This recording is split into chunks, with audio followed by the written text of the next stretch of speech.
Salve, salve rapaziada! Beleza? Tudo certo? Eu sou o Feijão Bueno e começa mais um Podcast. E esse que é o nosso podcast de número 8. Quem diria, hein? Estamos entrando no segundo mês dessa bagaça. E para comemorar esse segundo mês brutal, chamamos uma convidada de peso para trocar uma ideia com este grupo de pessoas muito chocrível, sensacional.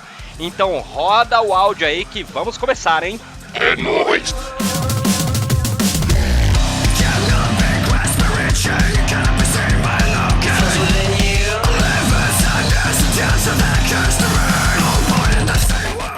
Melissa é fotógrafa, cinematógrafa e diretora brasileira residente em Los Angeles, mas trabalha no mundo todo.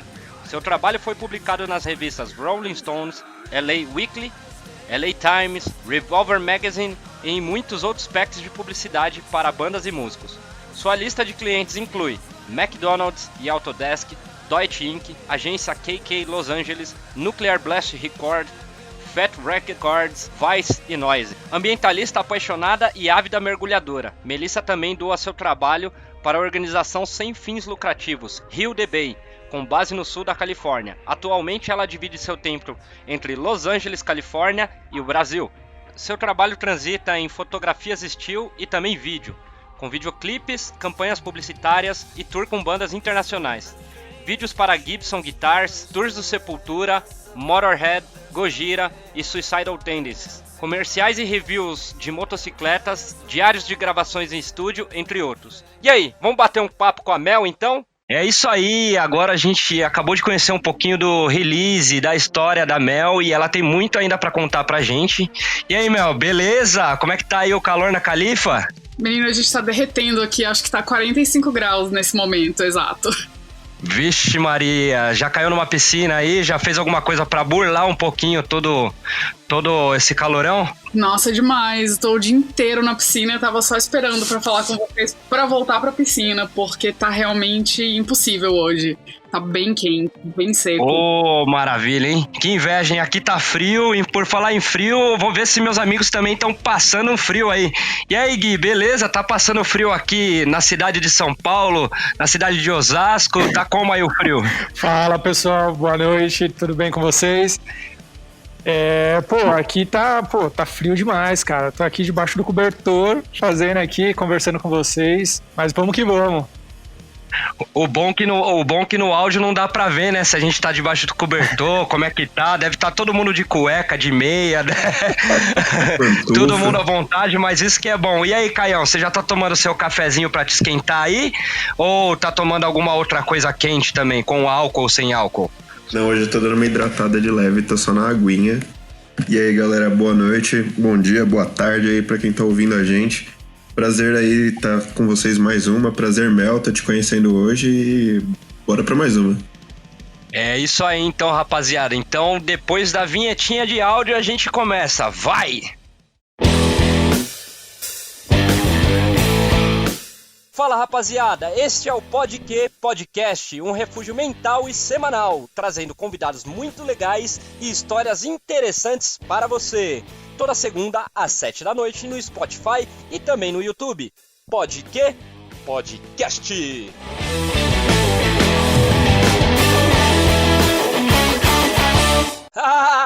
Eu vou escutar. Nha. Mel Castro, eu posso te chamar de Mel, Melissa? Como que você prefere ser chamada? Mel, acho que Mel é melhor. Melissa é tipo, sua mãe tá te dando bronca, sabe? Assim, acho que... Quando chamou inteiro o nome, aí ferrou, né? Não dá mais, né? Fiz alguma merda. Mel, íntimos. Exatamente. Mel, queria que você contasse um pouquinho pra gente, assim, por que do interesse da escolha, né, da fotografia, vem desde muito cedo, ou você começou pelo interesse no vídeo, como é que foi? Conta um pouquinho pra gente. Bom, eu acho que, assim, quando o tempo passa e você olha pra trás, você às vezes vê que as coisas começaram bem mais cedo, você só não sabia, entendeu? porque eu cresci no Brasil, numa cidade pequena, no interior, e o acesso era muito pouco para qualquer tipo de audiovisual, assim, né? Tipo, não existia. Você ter uma câmera e ter um rolo de filme para bater foto era, assim, uma coisa inacessível. Era 1 ou 2 rolos de filme por ano que dava para fazer. E a cidade que eu cresci nem processava filme, sabe? Mandava para outra cidade maior para processar e você voltar com as suas fotos. E fotografia digital não existia quando eu estava crescendo.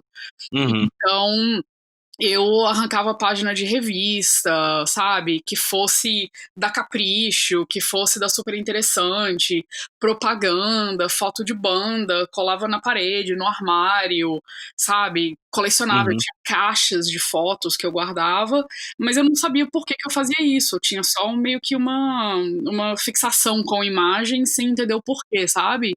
E a Uhum. questão de começar a fotografar, na verdade, eu saí do Brasil muito cedo. Eu terminei o 2º grau e eu vim para os Estados Unidos. E Aham. eu já falava inglês e eu achei que eu fosse ficar aqui 1 ano fazendo intercâmbio e de rolê e tal. Só que eu falava inglês o suficiente que não tinha intercâmbio mais para mim. Eu meio que fui forçada para ir para a faculdade. E quando eu Uhum. cheguei na faculdade, tinha a opção de fazer aula de fotografia. Eu achei incrível aquilo. Era a minha, né, tipo a minha oportunidade de poder comprar uma câmera e começar a experimentar. Então foi o que rolou, foi meio que assim, foi acidente, mas não foi, entendeu? Eu Uhum. tive acesso a isso no college, né, que é a faculdade aqui, e aí eu comecei a fotografar naquele momento, sabe? Porque crescendo eu não tive acesso a nada dessas coisas. O curso foi sobre fotografia. Na verdade, nos Estados Unidos, quando você entra na faculdade, ela não é igual à faculdade no Brasil. No Brasil, você faz uma prova, você entra e você já estuda o que é o teu, como é que fala? O teu curso, né? Área. Que seria direito, a tua área, exato. Então, aqui, quando você faz o college, ele é meio que o equivalente do 2º grau no Brasil, que eu acho que nem chama mais 2º grau, né? Mudou agora. Então você tem acesso a experimentar todos os tipos de aula que você quer fazer para o futuro. Eu fiz astronomia, eu fiz psicologia, eu fiz Caramba. história da economia americana, entendeu? Eu fiquei 2 anos de rolê, mas eu vi que eu tinha mais interesse em fazer as aulas de artes. Aí eu fiz desenho, pintura, design e fotografia foi meio que o que, tipo, deu uma estrela, assim, sabe? Quando você faz um negócio, você fala, cara, eu acho que é isso que eu quero fazer. E meio que, em experimentando a aula de fotografia, eu descobri que eu não ia fazer mais nada da minha vida a não ser fotografia. Massa. Caramba. Caramba. Basicamente, na universidade, aí nos Estados Unidos, não é que nem aqui, né? Que tipo, que nem um curso de rádio e TV. Você vai fazer todas as aulinhas que são do curso de rádio e TV. Aí não, você tem a opção de escolha de você ir fazendo outras coisas até que você se encaixe em algo, né?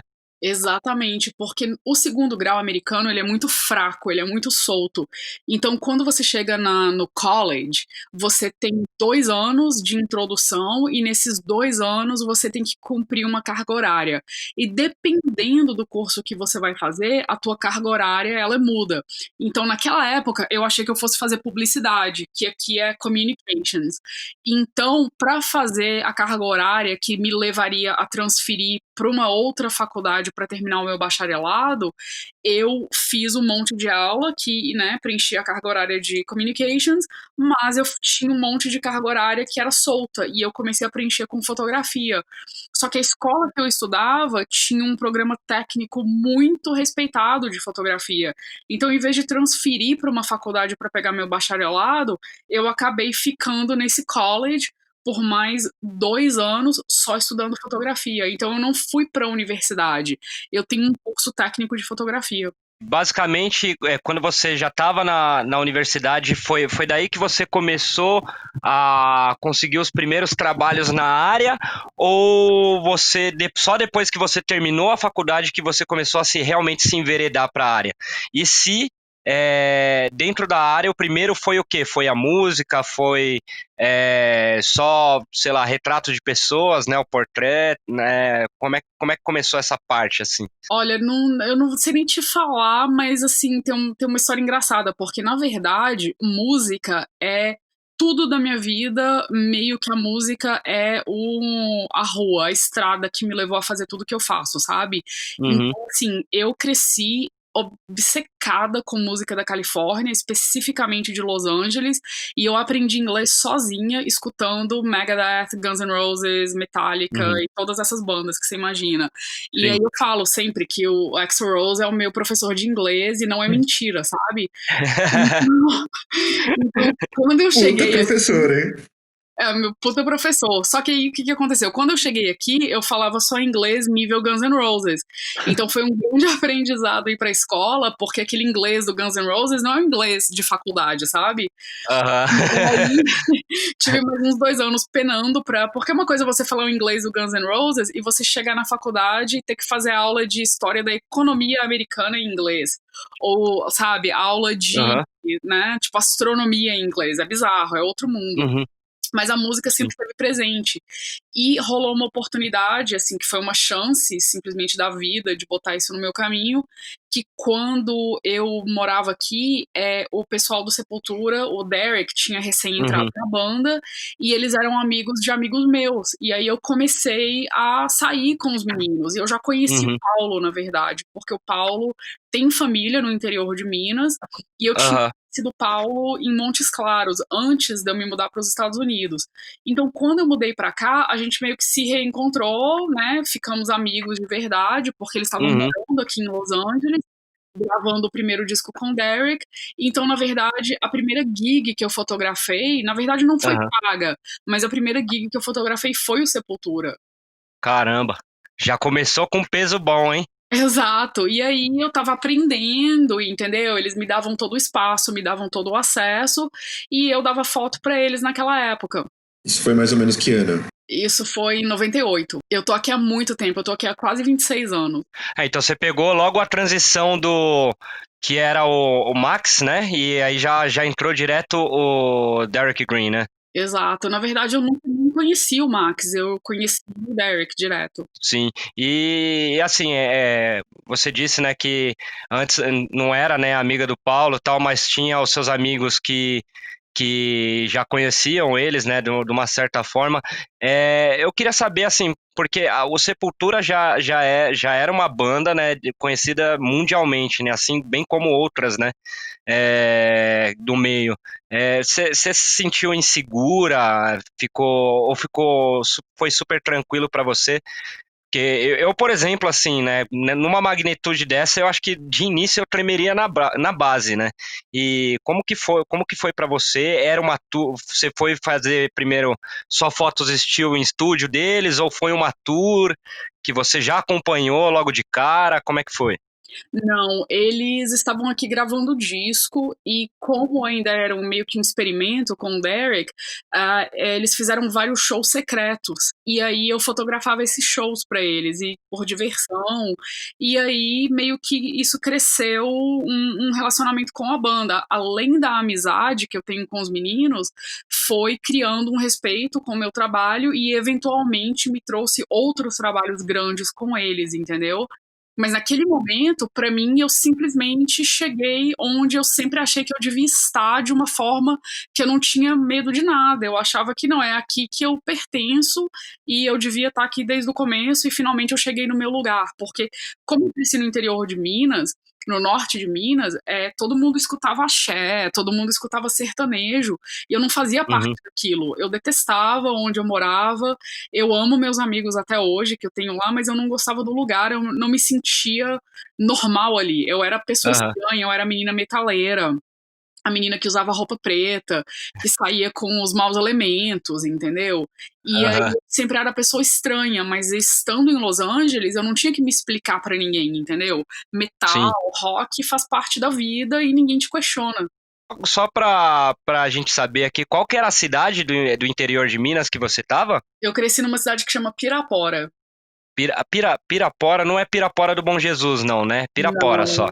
Não, é Pirapora-Sol, na beira do Rio São Francisco, que é um lugar Aham. incrível, natureza maravilhosa, pessoas Sim, incríveis, assim, tem muita sim. história legal. Mas, na verdade, Aham. eu não sou de Pirapora, minha família é de Brasília, nós Aham. mudamos para o interior de Minas quando eu era pequena e eu simplesmente não achava que era meu lugar. E Aham, meu sim. lugar, eu nunca achei ele até eu chegar aqui, na verdade. E depois, assim, a gente ainda vai voltar mais ou menos nesse papo, mas eu queria entender até pela questão do Brasil em si. Então, você começou a fazer os trabalhos aí com Sepultura, e aí quando você volta ao Brasil, você volta também na parte musical, ou você vem também para fazer algum outro trabalho específico? Como é que funciona quando você vem para cá? Geralmente você vem já para ficar quanto tempo aqui? Varia bastante. No começo, eu ia para o Brasil e ficava. Eu ia para o Brasil 2 vezes ao ano e eu ficava entre 1 e 2 meses cada vez que eu ia. Mas Uhum, quando eu comecei a trabalhar aqui, quando eu me formei e o trabalho começou, né, a pegar mais por aqui, eu uhum, não ia tanto mais ao Brasil, entendeu? Então teve uma uhum, época que eu ia ao Brasil 1 vez por ano, mas hoje em dia eu vou ao Brasil, chego aí a 6 vezes por ano, até, dependendo da época.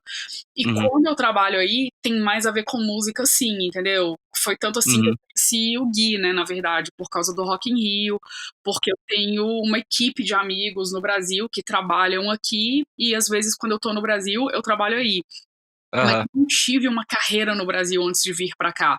Eu, assim, uhum, de fato, eu não sei o que é trabalhar no Brasil. Tem as pessoas que me respeitam, que, né, eu interajo uhum, com elas, tipo Daniel Ferro, sabe? uhum, Tem o Thiago Calvino, tem o Ricardo, sabe? Tem um uhum, pessoal dessa galera mais da Ferrorama mesmo, sabe? uhum, Que me abriu várias portas no Brasil. Mas eu trabalho mais com artistas brasileiros aqui do que ir para o Brasil trabalhar, porque, né, na conversão do dólar para o real não faz muito sentido.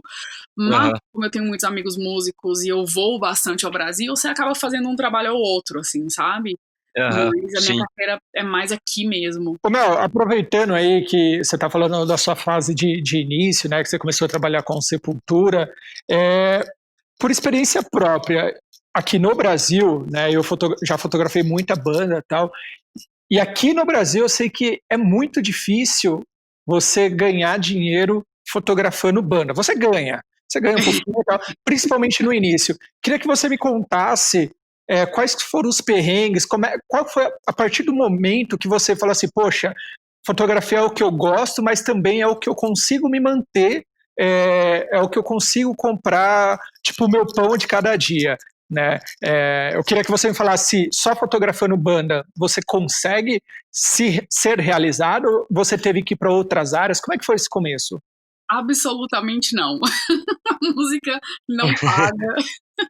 É difícil pra caramba. As pessoas que eu conheço que vivem de fotografia e videografia de música, é engraçado porque é um pessoal super talentoso, mas que não tá nem aí pra música. Eu acho que a gente, quando a gente ama música e faz parte da nossa vida, a gente acaba até tendo problema, porque você acaba fazendo coisas, abrindo concessões pras pessoas que você não faria se fosse uma coisa que você não gostasse, sabe? Uhum, Você, sendo fã, acaba atrapalhando no business. Eu vou ser bem Exato. sincera, uhum, não é legal não.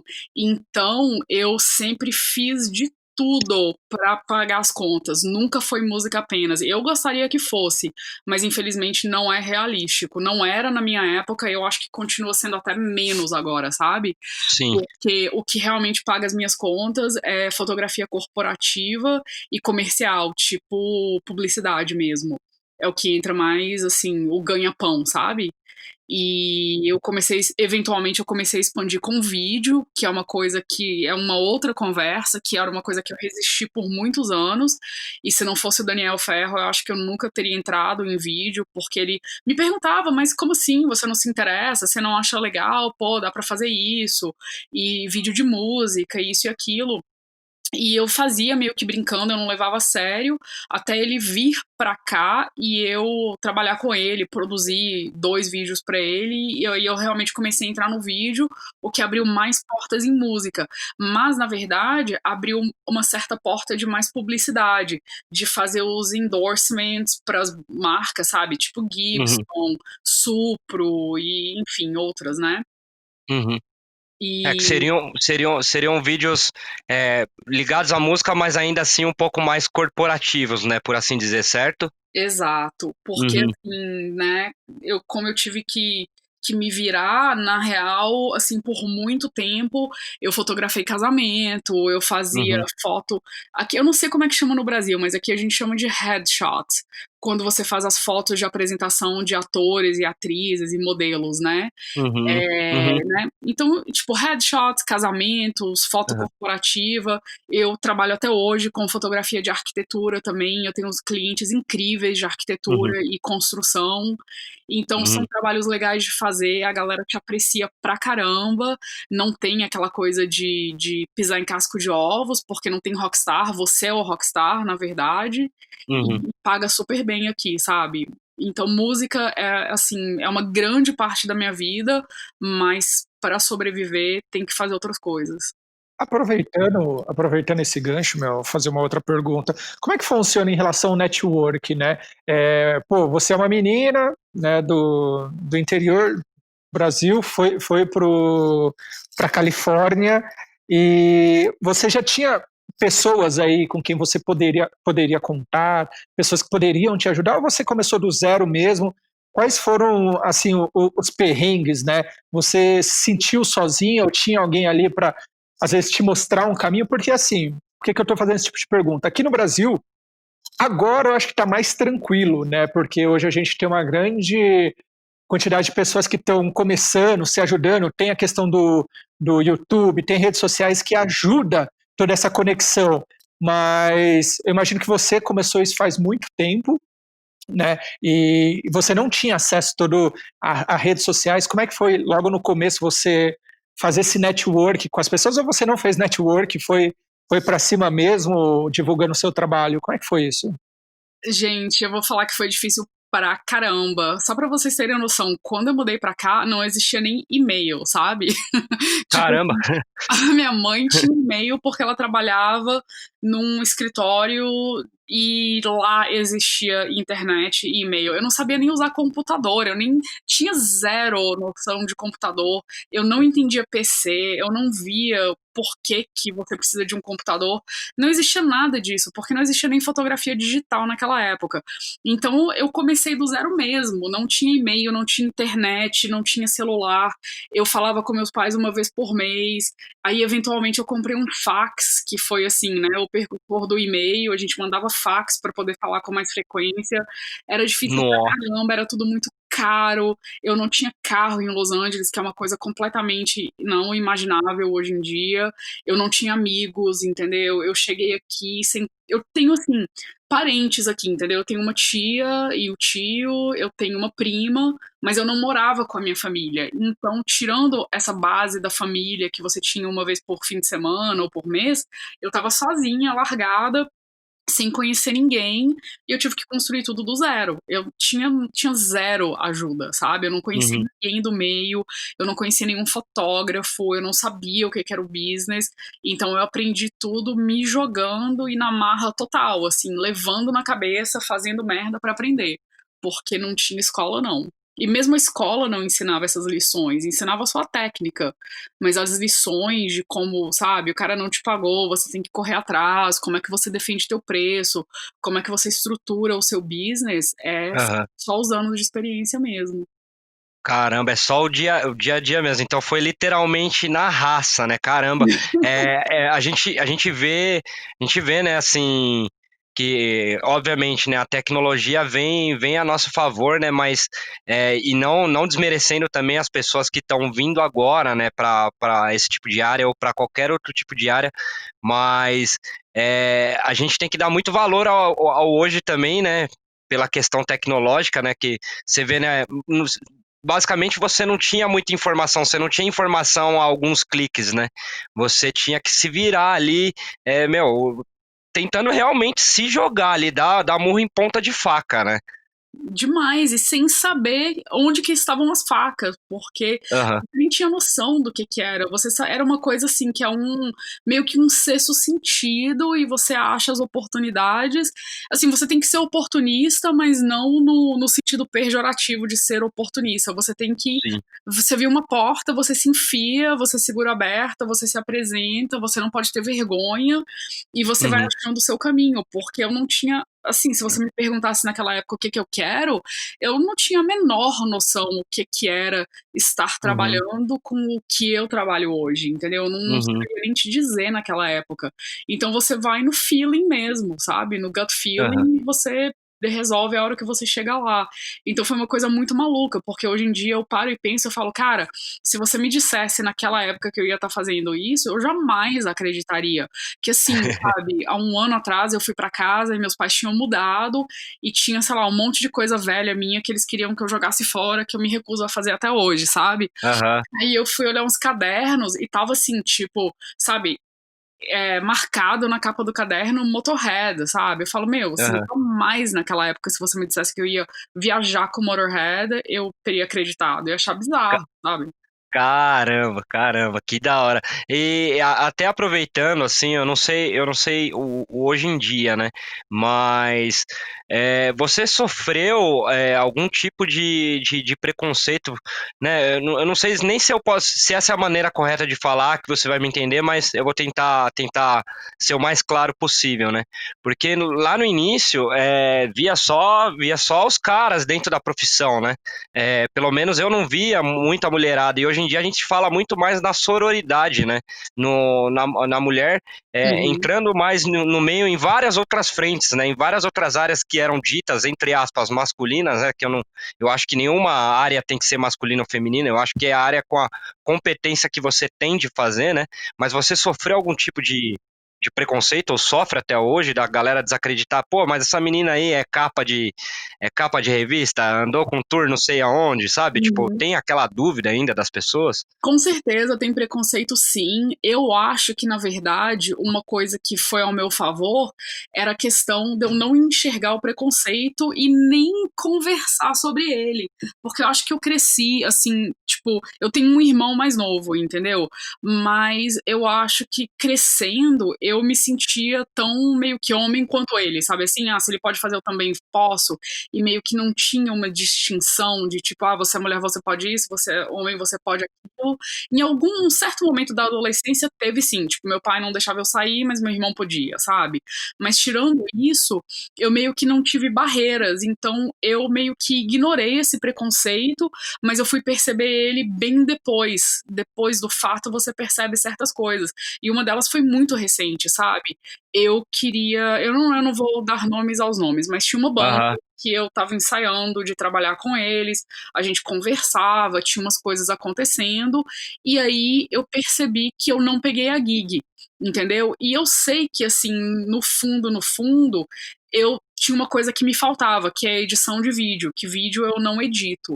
Então tem Aham. uma certa parte que eu acho que eu perdi a gig porque eu não editava vídeo, mas eu acho que o que pesou mais é o fato de eu ser mulher e só tinha homem naquele ônibus. E Uhum. principalmente quando você tá lidando com banda que todo mundo é casado e tem namorada, a galera morre de medo, porque o pior preconceito pra mim não é nem eu ser mulher brasileira.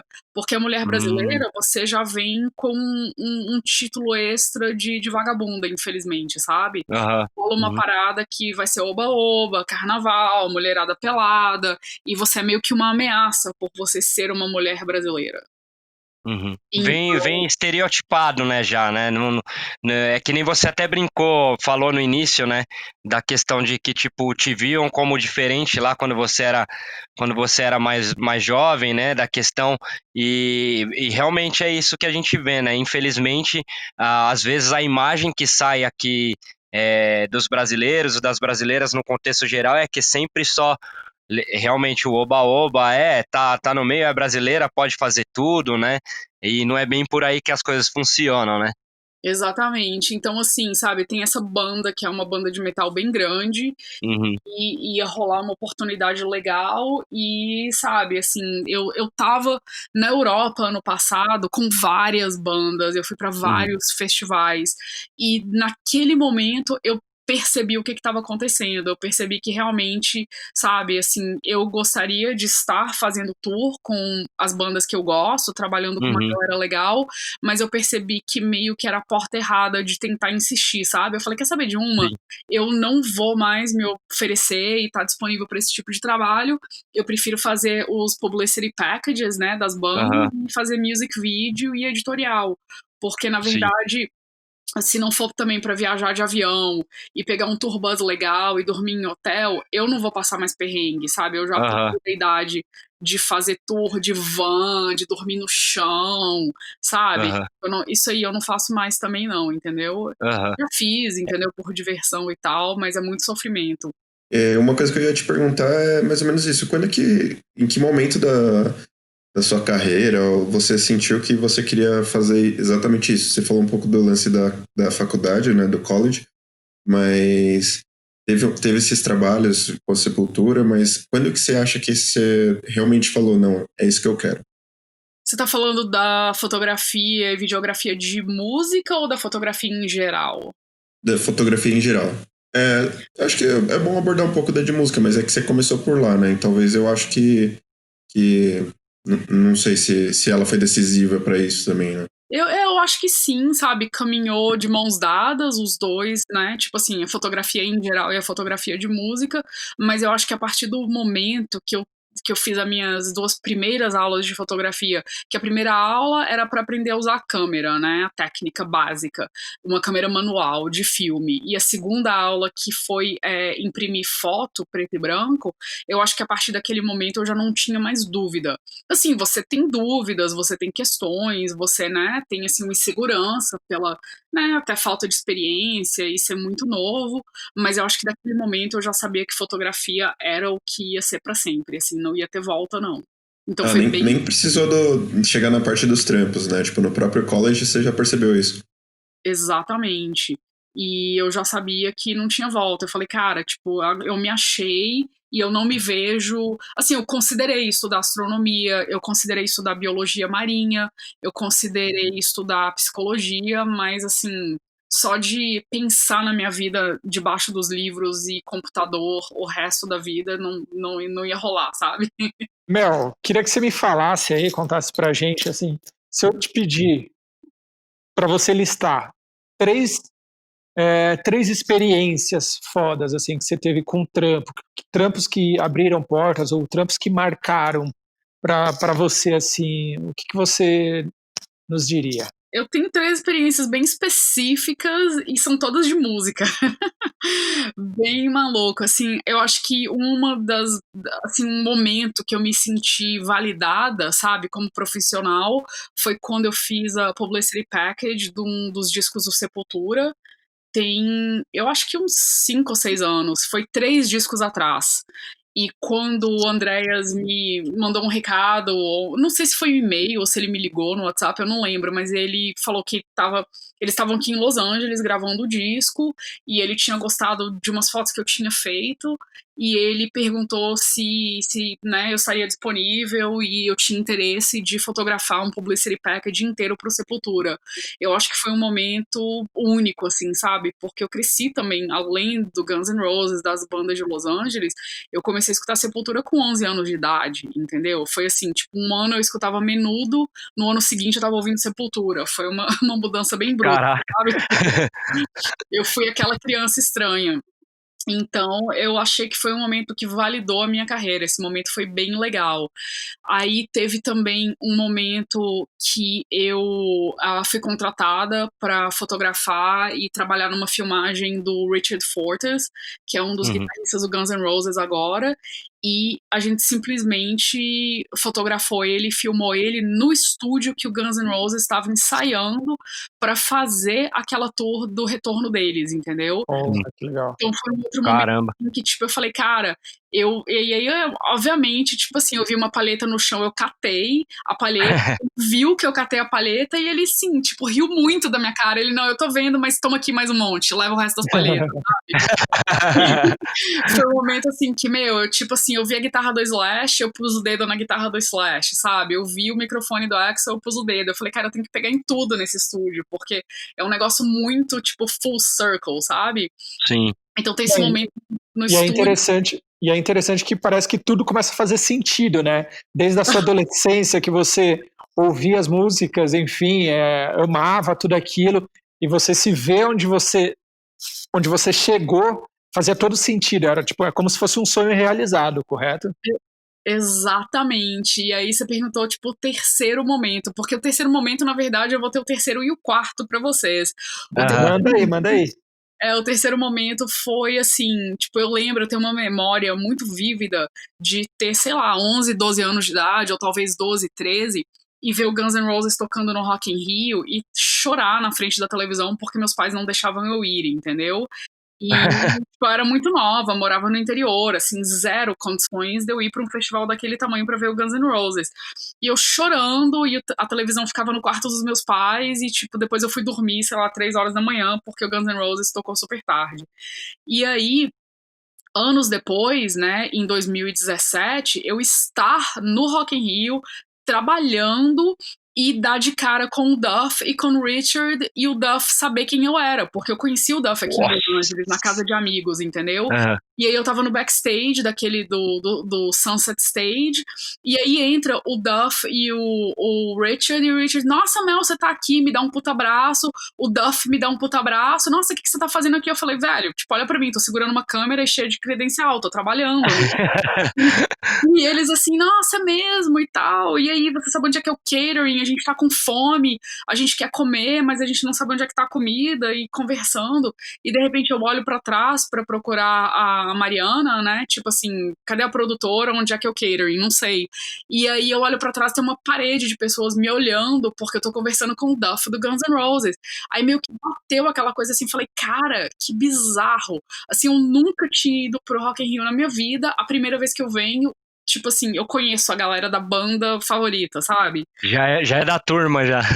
Então foi assim, um outro momento. E o quarto momento foi ter tido a oportunidade de fazer a turnê do Motorhead na Europa. Eu não peguei a turnê inteira, mas eu peguei alguns shows.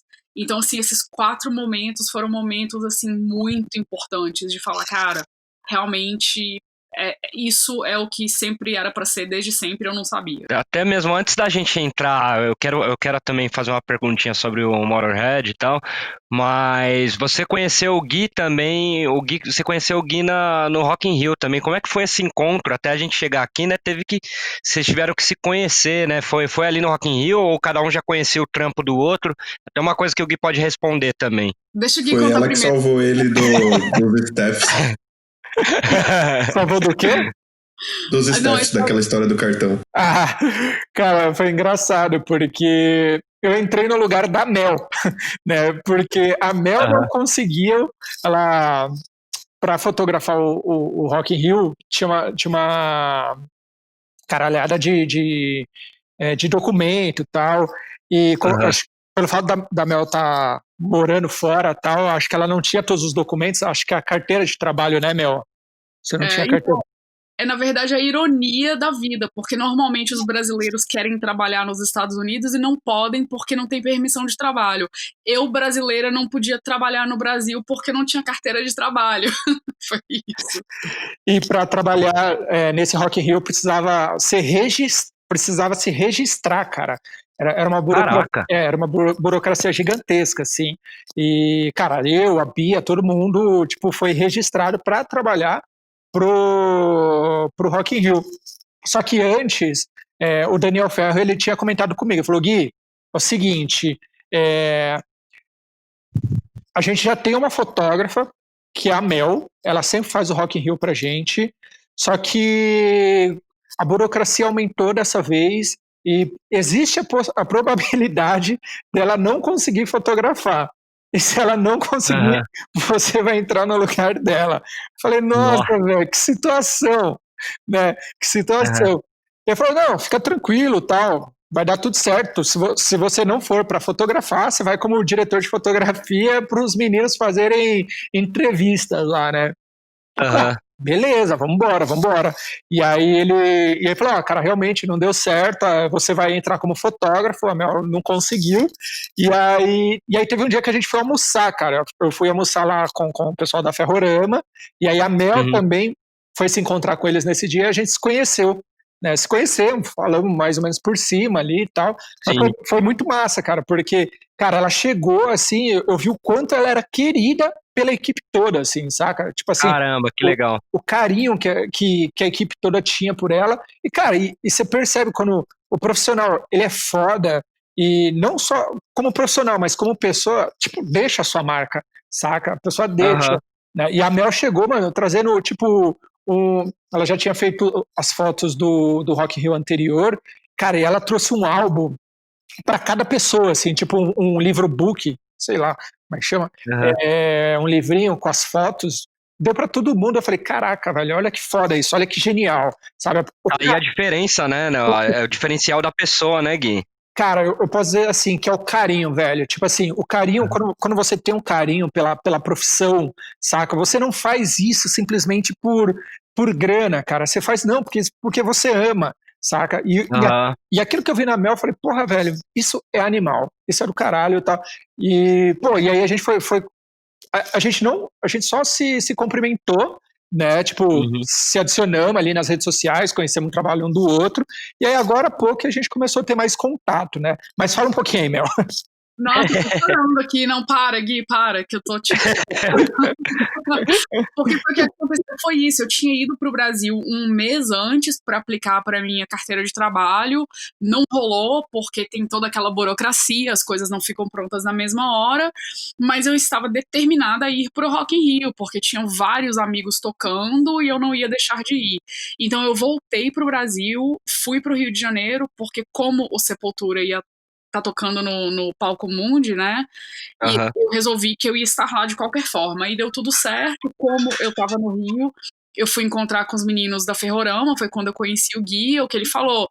Levei um presentinho pra todo mundo, o álbum, tava super feliz de ver minha equipe, triste de não poder estar trabalhando, porque o Gui sabe, aquilo ali vira, você vive uma vida com aquelas pessoas, você tá ali 15 horas por dia e rola meio que uma ansiedade de separação depois, assim, sabe?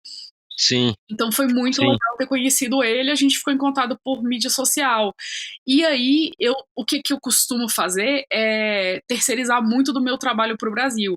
Apesar de eu ter começado a mexer com vídeo, eu não edito, eu não tenho tempo hábil nem para aprender o que eu quero aprender, infelizmente. Mas eu tenho assim, exército de pessoas no Brasil, como o Gui e outros amigos, que eu consigo mandar trabalho e fazer coisas legais e ajudar a galera aí, e a galera estar trabalhando com nomes grandes daqui dos Estados Unidos, mundial e tudo mais. Então o que rolou, tem o que, Gui? Você acha umas 3 semanas isso? O Gui fez... Pode falar. Não, aquele vídeo que, bom, né, no meio da quarentena, o Gui se entrou, fez um trabalho foda pra demonstrar o sentimento dele, né, de forma visual, dessa situação toda bizarra que a gente tá vivendo, e na verdade, esse, né, assim, trabalho autoral que o Gui fez, era exatamente o look que eu queria para um projeto meu que tá encalhado há alguns meses. E aí, na hora que eu vi aquilo, eu falei, nossa, eu tenho que falar com esse cara o mais rápido possível, mas eu tava ocupada. Aí depois o Garché me mandou um forward do trabalho do Gui de novo, porque eu já tinha perguntado pro Garché se ele tinha manhã de fazer aquilo. E o Garché falou, olha, esse é um look diferente, eu não sei se eu consigo fazer, vamos conversar sobre isso.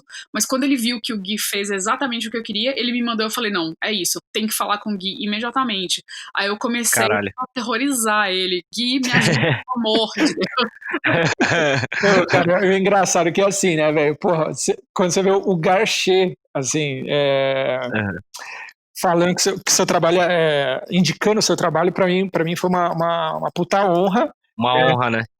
E mais ainda, né, uma responsabilidade gigantesca, porque, porra, é o Garché, né, indicando, e enfim, a Mel veio trocar uma ideia comigo, e é um artista grande, né, cara? Então, enfim, eu nunca fui muito do After Effects ali, né? Eu sempre fui aquele cara que pegava um pouquinho de cada coisa, né? Um pouquinho do design, um pouquinho do efeito, um pouquinho da montagem, um pouquinho da direção de fotografia, e juntava tudo, fazer um negócio. E aí a Mel veio justamente com essa ideia, né, de produzir esse vídeo para ela. Eu falei, pô, tô em época de quarentena, vamos embora, vamos produzir isso, e tô aqui, né, estudando justamente para atender, né, a demanda dela, que, pô, ela gosta de música, eu gosto de música, então tá todo mundo no mesmo barco, saca? Tá Então, certo. é aquilo que eu falei, o carinho, né, cara? Quando você pega o que você gosta de fazer, você faz com carinho, cara, você não tá ligando diretamente pelo dinheiro. Claro, o dinheiro, ele é algo importante ali, mas quando você faz com gosto, cara, porra, você não quer saber se você vai trabalhar 6 ou 8 horas, você quer fazer um negócio bem feito, né? Sim, com certeza, com certeza. É, dito e feito, né? Às vezes nem tudo é grana, né, cara? Tudo é claro que uma hora, se você tá no caminho certo, você tá fazendo o que você faz, a recompensa, o pote de ouro vem, né? Mas eu acho que o principal, né, bem como até vi aqui de vocês dois falando, né, de peito cheio, né? Que o que vale mesmo no meio de tudo isso, né? De toda essa conversa que a gente está tendo, o que vale mesmo são as pessoas, né? Exato, cara. Exato, sem dúvida nenhuma. E é diferente para todo mundo. Eu vou falar que eu conheço muita gente que é total mercenário, que não trabalha nem empreendendo se não for pela grana. Desculpa, pode falar palavrão, porque eu sou Pode, caralho. Cuidado com a boca aí. Não, eu encho a boca pra falar assim, tem hora que é péssimo. Mas tem uma galera bem mercenária, tem uma galera que só pensa na grana e tal, e às vezes eu tenho até uma certa inveja. Eu falo, cara, eu queria. Tem momentos que você ter esse dom até encaixa, sabe? Porque tem horas que você tem que se valorizar.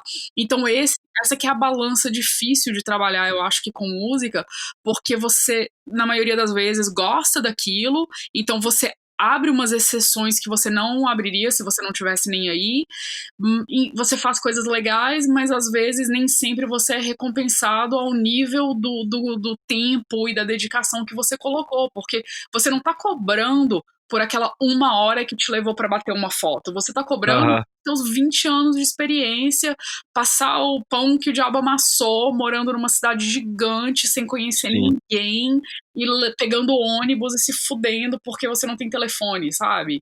Então é isso que você tem que aprender a valorizar também para você cobrar, porque se você não se dá valor, ninguém vai te dar valor. E é uma coisa muito importante você aprender a balancear tudo isso, sabe? Assim, eu tenho ainda problemas com certas coisas. Hoje em dia, menos porque você faz umas coisas de olho fechado, porque você aprende com experiência. Mas, assim, no vídeo eu ainda me sinto um pouco insegura, mas muito menos do que eu me sentia há 2 anos atrás. É, aquele negócio, né? Que nem você falou, é um ponto que acontece. Acho que todos que aqui estão presentes, né? Sempre vão ouvir alguém falar: vai lá, é só apertar um botão, ou senão a grama do vizinho é sempre mais verde. É porque você tá trampando com, sei lá, com um músico grande, que não tá passando mais perrengue, ou senão tá rica, ou quebra essa aí pra mim, né? É bem verdade, porque o pessoal vê você, né, associado, por exemplo, tá viajando pela Europa, tá com, sei lá, tantas bandas, mas não necessariamente você tá sendo pago por todas elas, não necessariamente você tem tudo que você quer, é realmente, mas às vezes você usar essa ferramenta pode acabar te trazendo outros trabalhos, sim, é interessante isso, assim, eu tô tentando entender como é que funciona, porque eu tive momentos que eu nem estava trabalhando de verdade, mas eu estava com a banda certa, na hora certa, no lugar certo, e acaba me trazendo trabalho, porque a galera paga pau porque você tá com Godira. E aí agora todo mundo quer te contratar, então vambora, me contrata. Isso mesmo. Pega na onda, né? É o famoso fake it until you make it. Pô, em falar em Gojira, né?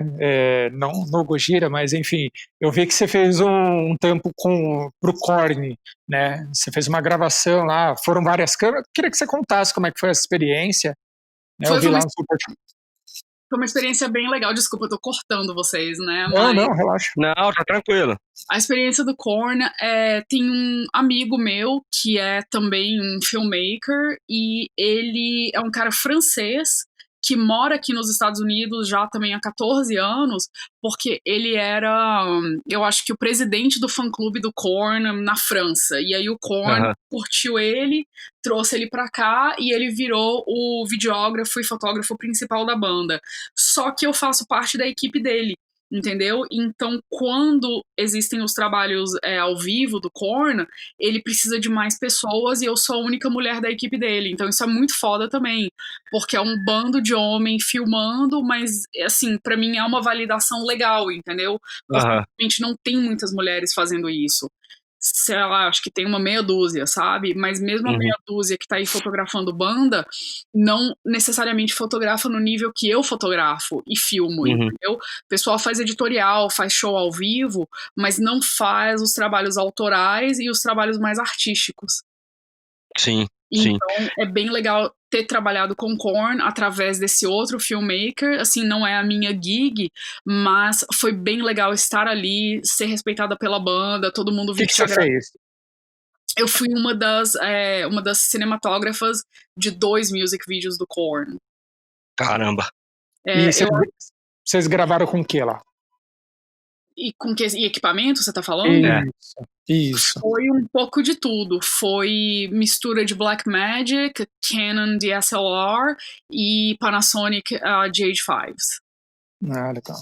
Vixe, só os canhões, né, também, né? Uma Red também, nos 2 shows a gente tinha Red também. Então cada um tava com uma câmera diferente.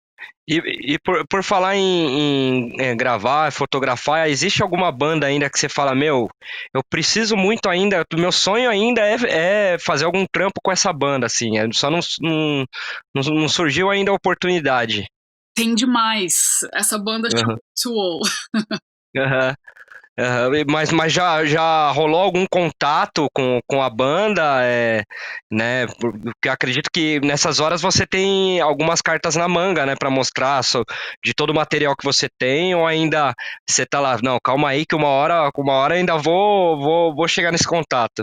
Não, é engraçado que eu tenho contato sim, na verdade, eu sou amiga da esposa do baterista, então eu já tô meio que no network deles, eu já fui a vários shows do Tool como convidada, amiga da banda, sabe, de assistir o show do palco, de estar no backstage, eu conheço uma galera bem grande do mundo deles, mas pra trabalhar com aquela banda é uma coisa muito específica, porque as pessoas chaves, assim, da banda que fazem as escolhas de visual é o Adam e o Maynard. Eu conheço o inteiro, mas eu não conheço o Maynard. E o Adam é um cara muito peculiar, muito específico, então é engraçado porque eu tô muito perto deles, mas eu não sei se trabalhar com eles é uma coisa realística, porque eles não são uma banda que funciona como outras. Só que eu acho nada é impossível, entendeu? De repente, um dia eu vou estar no lugar certo na hora certa e eles vão precisar de mim. Mas eles, assim, pelo que eu conheço deles, eu acho que só tem um fotógrafo que eles trabalham com esse cara e eu não lembro, eu não sei te dizer quem mais que fotografou o Tool, a não ser esse cara daqui de Los Angeles que se chama Travis Shin, que eu também conheço. É um cara, assim, que eu sigo o trabalho dele desde a minha época de faculdade, porque ele fotografava o Tool. Caramba. Então, o Tool é uma banda muito fechada, é uma banda muito com um relacionamento muito pequeno com as pessoas com quem eles trabalham, sabe? Eles trabalham com as mesmas pessoas, assim, de estúdio, de imagem visual, de tudo, é meio que o mesmo ciclo e eu tô, assim, um passo removido desse ciclo. Então, eu gostaria de poder, nem que fosse fotografar eles ao vivo, mas eu, assim, não sei. Mas a gente sonha, é bom ter essas metas, sabe? Pô, a gente já que tava nesse tema, você até mencionou uma referência, eu ia falar, se você tiver umas 3 pessoas aí que você usa até hoje como referências, acho que a galera que tá ouvindo a gente ia curtir saber. Eu uso sim. Eu acho que o Travis Shin é um fotógrafo de música foda. Ele faz um trabalho muito legal de vídeo e de fotografia. E, igual eu falei, é um cara que eu, assim, curti o trabalho dele desde a época da faculdade e hoje é o tipo do cara que, às vezes, eu tô na casa dele no churrasco da família, sabe? Então é muito legal, assim, sabe, crescer no mundo de fotografia, curtindo o trabalho dele, e hoje está, né, no círculo de amigos dele. Então o trabalho dele eu recomendo pra caramba. O Travis Chinn é um cara que total eu almejo, assim, tipo, acho a carreira dele foda. E tem o Nadav Kander, que é um outro fotógrafo também de portrait mesmo. Ele faz coisas de música, mas ele também fotografa muita celebridade, muitas pessoas. Ele tem um look bem interessante, bem específico dele. E aí o terceiro fotógrafo é um cara que chama Nick Fancher, que também é um cara que faz muito experimento com luz e com flashes portáveis, e ele tem um trabalho foda e bem único também, sabe? E recentemente ele e o Travis ficaram amigos. Então eles meio que têm trocado as experiências. O Travis começou a fazer mais experiências com o tipo de luz que o Nick usa, e o Nick começou a usar umas coisas que o Travis usa também. Então eu acho muito legal esses três caras. São todos homens, não tem nenhuma mulher, infelizmente, assim, sabe? Mas esses três eu acho que é o trabalho que, assim, visualmente mais me chama atenção, e eu pago pau, assim, bastante para o trabalho deles. Pô, e Caramba. aproveitando que você falou que nesse top não tem nenhuma mina, você vê alguma barreira ainda hoje para as minas entrarem na referência de foto e vídeo, de musical? Porque, assim, de antigamente de 20 anos para cá mudou muita coisa, né? Muito mais acessível, e a gente tá caminhando aí para um mundo muito mais igual, é o que todo mundo espera, né? Mas ainda existem muitas barreiras? Eu acho que existem muitas barreiras, sim. Eu acho que as barreiras não são tão grandes quanto há 20 ou 10 anos atrás. Eu acho que o fato de todo mundo poder ter um computador hoje em dia, de botar seu trabalho no mundo e ter fotografia digital, ajudou pra caramba a equalizar isso aí, sabe? Mas eu acho que a partir do momento que você começa a trabalhar, assim, eu posso dizer pelo meu mundo, tá? Porque para você trabalhar com rock pesado e metal é completamente diferente de você trabalhar com o mundo pop, sabe? Se você é uma fotógrafa que quer trabalhar com a Beyoncé ou, sabe, uma Taylor Swift da vida, eu acho que é bem diferente do que você trabalhar com o mundo do metal. Eu acho que no mundo do metal tem esse preconceito, sim, mas não é impossível, porque eu vejo mais e mais meninas trabalhando. Mas é realmente um pouco mais fechado do que o mundo pop, o mundo, né, tipo arco-íris, assim, eu diria. É um pouquinho mais segmentado ainda, né? E também, só acho que complementando, me corrija se eu estiver errado, eu acho que, pelo menos é o que eu vejo, tá? Tá errado, tá Eu acho que errado. é o que eu vejo, tá errado. Eu acho que o interesse maior da galera hoje em dia, posso estar completamente enganado, mas eu acho que é o pop, né? O rock, não sei, eu vejo ainda o rock como uma coisa muito clássica, mas tem perdido muito, né, pra galera, assim, do pop, de outros segmentos, né? Então, a galera meio que vai no efeito manada, na onda do que tá acontecendo, né? Olha, eu não vou te dizer que você tá completamente errado, mas Uhum, depende de onde você está, eu acho, sabe? Porque uhum, na Europa tem muito metal e, assim, é tão inclusivo quanto o pop, sabe? uhum, Aqui nos Estados Unidos, assim, eu não escuto rádio normal, tipo FM normal, mas eu tenho FM, rádio de satélite no meu carro. E tem sim, pelo menos uns 10 canais de metal e rock clássico contemporâneo. Então, aham, assim, música não falta. E hoje em dia eu tô num nicho de um tipo de metal que é muito grande e tem tanto homem quanto mulher, não só no uhum, público, mas no palco também, sabe? É uhum, mais na onda de stoner e doom metal, sabe? Eu não sei se vocês uhum. conhecem esse termo, mas é mais ou menos Não, eu não, eu vou mandar um link de bandas de sugestões depois pra vocês. sim, Então tem um boa, monte de menina, tem um monte de cara, e eu acho que nesse mundo tá bem equalizado. aham, Mas depende de onde você tá, sabe? No Brasil eu acho que rola um certo preconceito com rock. E eu sim, hoje em dia tô num mundo onde eu não tenho que me explicar e meio que não tem assim, eu não quero ir pra esse show porque é de metal, sabe? Tipo assim, aham, eu ver essa banda hoje, mas eu não quero ver aquela lá porque tem uma melhor tocando amanhã, sabe? uhum. Então, assim, eu acho que realmente depende de onde você tá. Porque na Europa Sim. é suave, assim, os festivais da Europa são gigantes e lotados tanto de homem quanto de mulher, e a galera pira. Uhum.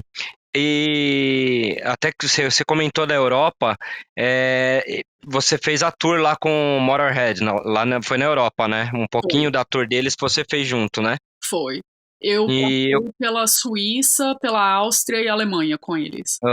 eu queria saber se tem alguma coisa aqui da Europa que você fala, cara, isso é diferente dos Estados Unidos daqui, da onde eu fiz tour e tal. Existe sei lá, logística de trampo? Ou você fala, não, isso daqui é bizarro de diferente do que acontece lá nos Estados Unidos? Ou é igual para igual pelo fato de você estar com uma banda em si e não num só festival em si? Eu acho, assim, que quando você tá... o público é diferente, a galera despiroca um pouco mais, sabe? Tem uns bêbados malucos na Europa. E, assim, tipo, uma coisa engraçada é que tem boteco de caipirinha em todos os festivais da Europa. Eu acho que esse seria a maior diferença. Nos Estados Unidos, ninguém sabe o que é caipirinha, mas na Europa é a bebida da geral, sabe? Então, assim, todos os festivais que eu presenciei tem uma barraquinha que vende caipirinha. Isso eu achei E mais é tão boa quanto a daqui? Não, é péssima. É tipo com 50 sabe? É tipo uma merda. Ainda mais eu que cresci em Minas, do lado de Salinas, de onde vem a melhor cachaça do Brasil. Então. So sorry, galera. Cachaça só de Minas. Vocês têm bastante coisa, mas a gente tem a caipirinha.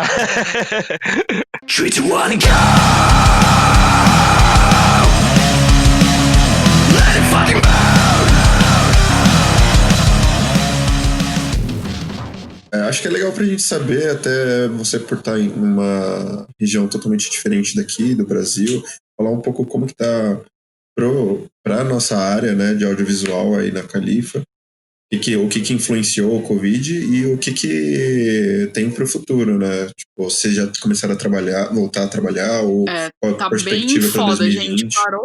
Parou tudo imediatamente. No dia aqui na Califórnia, o nosso, né, tipo, lockdown aconteceu dia 15 de março. Meu último trabalho, especificamente com música, foi dia 14 de março. Entendeu? Então. Aí rolou o lockdown mesmo. Rolou lockdown mesmo. Eu acho que naquele primeiro mês e meio eu saí de casa 2 ou 3 vezes só pra ir ao mercado. Eu moro sozinha, então foi uma coisa bem estranha de você não poder ir pro show, ver teus amigos e fazer, né, coisas interessantes assim. Então parou tudo. O departamento que tem um departamento de filmes, né, de Los Angeles, que é o Film LA. Eles que dão os permits, as permissões para você poder fotografar, filmar na rua. Porque além de trabalhar com música e essa coisa toda, eu ainda faço algumas outras gigs de produção. E parou tudo. A gente não tem trabalho em vista e não tem nem data para voltar a filmar, porque o Film LA não tá dando permissão para ninguém filmar ou fotografar. Tudo que tá acontecendo, né, debaixo, tipo assim, de 7 chaves, e ninguém fala sobre nada e é tudo muito escondido, porque obviamente as pessoas ainda estão gerando conteúdo. Agora, a gente...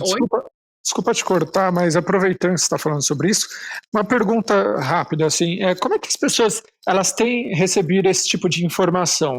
Porque, assim, só um exemplo, aqui no Brasil, né, a gente está tendo uma grande briga, né, porque, assim, se o prefeito fala para parar e ninguém sair, né, existe uma grande briga com isso. Então, uns querem parar, outros não querem parar. Então, as pessoas aí nos Estados Unidos, elas estão recebendo isso de uma maneira pacífica, enfim, elas conseguem ficar em casa, o governo consegue bancar isso? Como é que funciona? Nossa, tem tantas formas de responder essa pergunta, porque não é uma coisa multifacetada, não é uma coisa só, sabe? É igual ao Brasil. Se você é pró-Bolsonaro, você não quer ficar em casa. Se você é da esquerda, você tá ok de ficar mais, né, se preservando e preservando outras pessoas. Então depende pra quem que você pergunta, porque se você é republicano conservador, você dá um foda-se, eu quero ir pra igreja rezar, e eu quero meu revólver, e eu vou pra rua sim, eu vou beber sim, e foda-se. E o democratas, né, que na verdade são as pessoas assim um pouco mais sensatas, eu diria, as pessoas estão preocupadas um pouco mais porque democratas são contra o governo atual, entendeu? Então virou uma briga muito mais política do que uma briga de sensatez e vamos, né, tipo, preocupar uns com os outros e admitir que ninguém sabe porra nenhuma, vamos esperar para ver, mas vamos de passo a passo para não fazer merda. Então não existe assim um lado ou outro, tem 20 lados, porque daí essa pessoa tá ok em fazer uma coisa, mas não fazer outra. Então tá uma confusão da mesma forma que tá no Brasil, porque na mesma hora que a mensagem do estado da Califórnia é para você ficar no lockdown, vem esse presidente maluco que a gente tem, falando que não vai usar máscaras e que ele tá automedicando, porque ele é tipo um psicopata, entendeu? Então é muito foda, assim, sabe? Tá tão complicado quanto no Brasil. Pode ser que não pareça, mas não tá suave, não. Aí o governo ele consegue bancar as pessoas para se preservar em casa ou não? Sim e não, tá? De uma certa forma, eu tô, assim, semi-protegida. Eu, como autônoma, eu não qualifico para seguro-desemprego. Mas nessa ocasião, dessa pandemia, eles abriram o seguro-desemprego para as pessoas autônomas. Só que o seguro-desemprego para as pessoas autônomas é 1/10 do que você ganha por dia normalmente, sabe? Uhum. Porque, assim, eu já percebi que o que a gente ganha aqui é mais ou menos as mesmas rates do que a galera ganha no Brasil, só que a diferença é que um em dólar, outra em real. Mas a gente não tá fazendo conversão, você tá pensando em dinheiros. Se você contrata um fotógrafo, um cinematógrafo e você paga aí R$1.500 por dia pra pessoa vir com câmera, equipamento e tudo mais, aqui eu ganharia o equivalente de $1.500. Entendi. Entendeu? Mas aí o seguro-desemprego pra gente são $160 por semana. Nossa, você não paga nem o aluguel, né?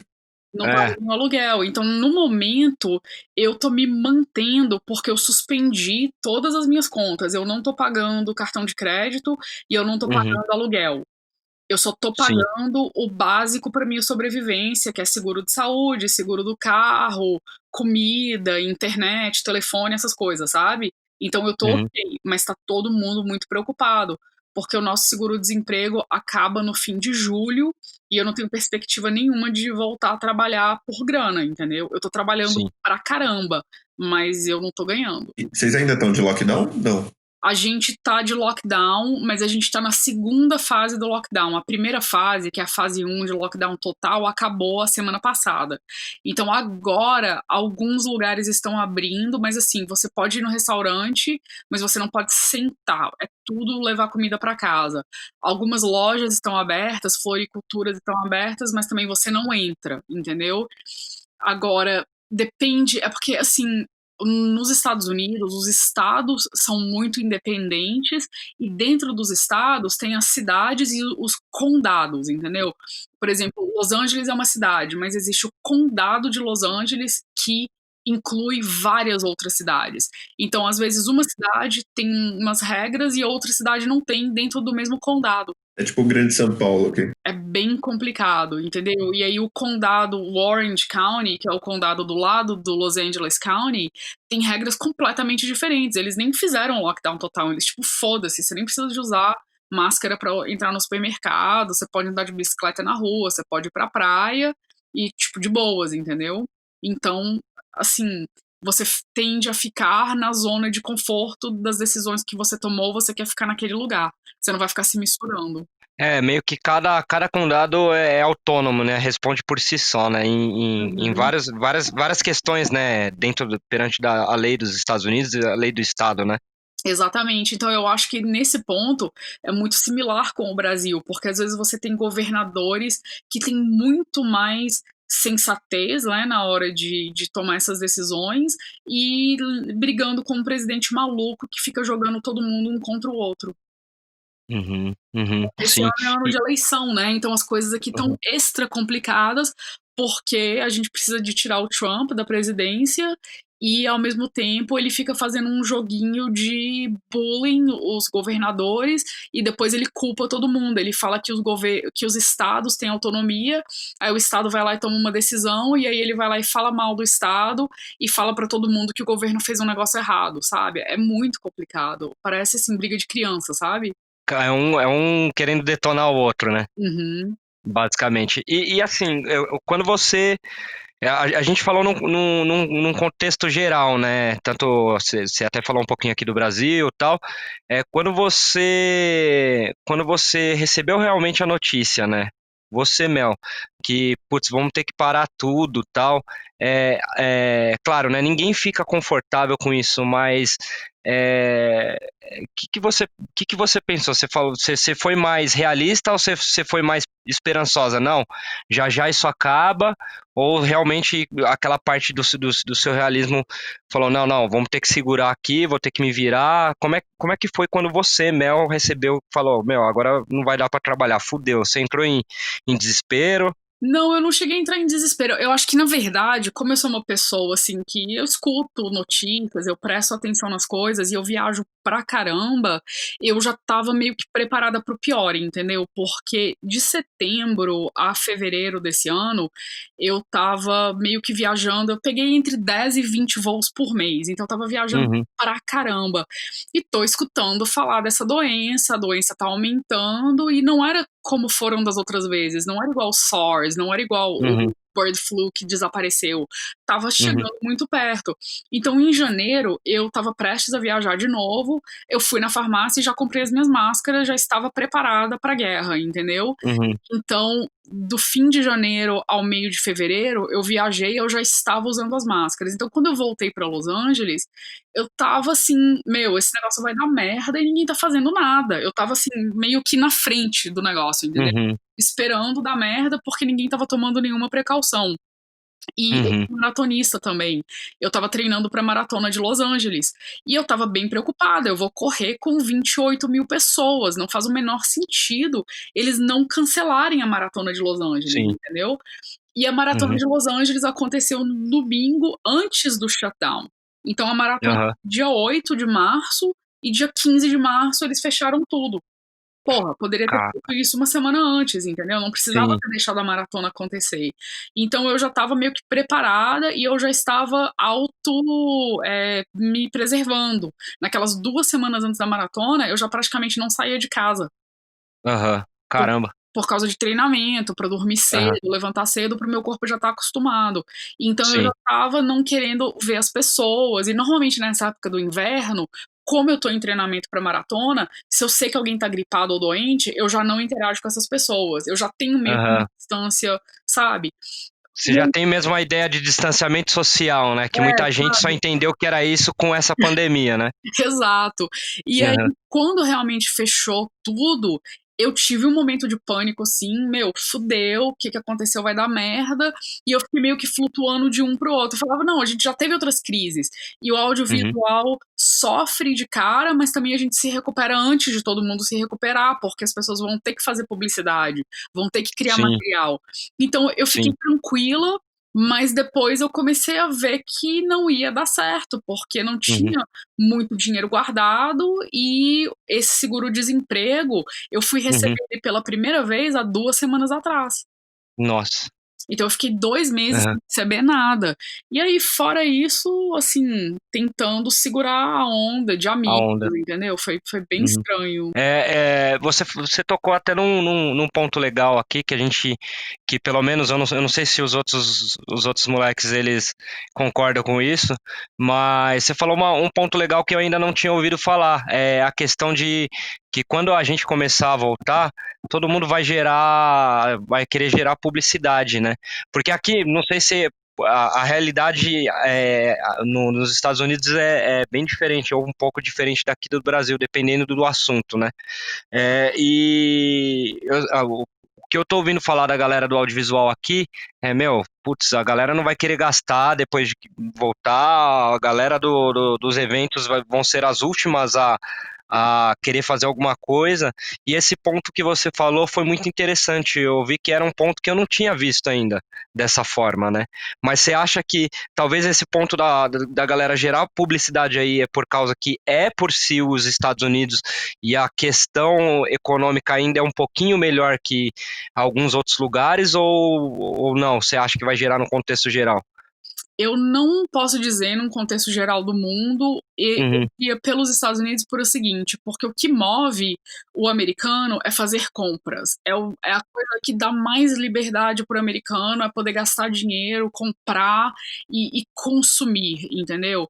E eu já passei por isso 2 vezes. Eu passei por isso no 9/11, depois do ataque terrorista, que a nossa indústria parou, mas como foi uma coisa limitada e uma coisa temporária, da mesma forma que a gente se fudeu de cara, a gente voltou a trabalhar antes de todo mundo, porque o próprio presidente falou, vai exercer o seu direito de americano, vão às compras, sabe? Uma mensagem muito bizarra que o Bush mandou naquela época. Aí a segunda vez foi no crash do market, né, em 2008, que parou tudo e a gente ficou praticamente 1 ano e meio sem trabalhar. Eu digo assim, eu não tô nem falando no mundo da música não, tá? Eu tô falando no mundo de publicidade, que é Sim. realmente o ganha-pão. Publicidade Aham. parou depois do crash, mas também a gente voltou antes de todo mundo, porque isso gera um backlog de pessoas que precisam do conteúdo, as empresas vão continuar produzindo, vão continuar botando produtos novos na linha do McDonald's, do Jack in the Box, do que seja. Então, essas empresas acabam trazendo o trabalho de volta, porque eu estou envolvida nessas campanhas grandes, entendeu? Igual eu falei, vocês ainda trabalham em produção, mas na música é muito complicado nesse momento, porque pelo menos a nível da Califórnia, o que a gente sabe nesse momento é que, primeiro, eles estão esperando os números de contaminação e números de mortes.